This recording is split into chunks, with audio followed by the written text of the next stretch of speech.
എല്ലാവരുടെയും വേദന തുല്യമാണ്. നല്ല ഇരുനില വീടുകളിൽ താമസിക്കുന്നവരുണ്ട്, അല്ല കടബാധ്യതപ്പെട്ട് ഇപ്പോൾ ഇടിഞ്ഞു വീഴുവാൻ സാധ്യതയുള്ള ചെറിയ കുടിൽ താമസിക്കുന്നവരുണ്ട്. പക്ഷെ എല്ലാവരും ഏകാന്തതയിൽ കഠിനമായിരിക്കുന്ന വേദനയിൽ കൂടെ കടന്നു പോകുന്നു. നോക്കുവിന് ഈ അല്പസമയത്ത് ഈ ലോകത്തിലെ ജീവിതം അല്ലെങ്കിൽ നൊടി നേരം കൊണ്ട് ഒരു സെക്കൻഡ് കൊണ്ട് എന്ന് പറയാൻ തീർന്നു പോകുന്ന ഈ ചെറിയ ജീവിതം ഇത്രമാത്രം സംഭവ ബഹുലകളും ഇത്രമാത്രം കഠിനമായിരിക്കുന്ന വേദനകൾ കൂടെ കടന്നു പോകുകയാണ്. ചിലർ കഠിനമായിരിക്കുന്ന രോഗത്തിൽ കൂടെ കടന്നു പോകുന്നു, ചിലർ കഠിനമായിരിക്കുന്ന വേദനയിൽ കൂടെ കടന്നു പോകുന്നു, ചിലർ മക്കളെ ചൊല്ലി വിലപിക്കുന്നു, ചിലർ കുടുംബ തകർച്ചയിലാണ്. ഭാര്യ ഭർത്തൃ ബന്ധത്തിൽ ഉലച്ചിൽ തട്ടിക്കഴിഞ്ഞാൽ ഇരുവർക്കും ജീവിതത്തിൽ ഒരിക്കലും സന്തോഷിപ്പാൻ കഴിയത്തില്ല.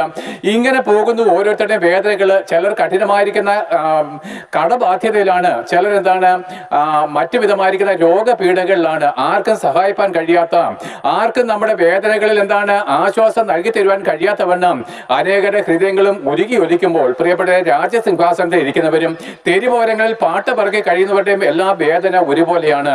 ആകിയാൽ എന്നെ കേൾക്കുന്നവരെ, നിങ്ങൾ യൗവനക്കാരോ കുഞ്ഞുങ്ങളോ വാർദ്ധക്യമുള്ളവരോ ആരുമായിക്കോട്ടെ, ഈ ഭൂമിയിലെ ജീവിതം മാത്രമേ നമ്മൾ കണ്ടിട്ടുള്ളൂവെങ്കിലും ഈ ഭൂമിയിൽ നമ്മൾ ജനിച്ചു. അതുകൊണ്ട് ബുദ്ധിമാന്മാരും മിടുക്കന്മാരും ആവോളം സമ്പത്തുണ്ടാക്കുന്നു.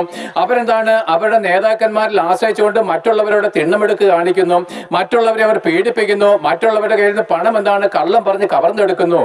കയ്യൂക്കൊള്ളവൻ കാര്യക്കാരെന്നുള്ള രീതിയിൽ ഈ ഭൂമിയിൽ മുമ്പോട്ട് പോകുമ്പോൾ പ്രിയപ്പെട്ടവരെ, ഈ ഭൂമിയിലുള്ളൊരു ജീവിതം മാത്രമേ നിങ്ങൾ കണ്ടിട്ടുള്ളൂവെങ്കിൽ അങ്ങനെയല്ല. ഈ ഭൂമിയിലെ ജീവിതത്തിന് ശേഷമാണ് നമ്മുടെ യഥാർത്ഥമായിരിക്കുന്ന ജീവിതം ആരംഭിക്കുന്നത്.